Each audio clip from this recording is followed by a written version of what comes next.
Hello friends and welcome to English with Alex channel. Short story number 15, Food for the Vultures.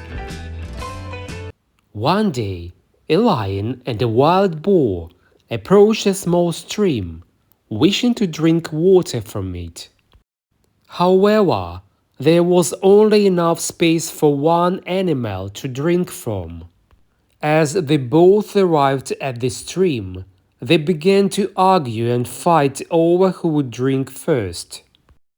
The lion charged at the boar with his big claws, while the boar barked him with his tusks.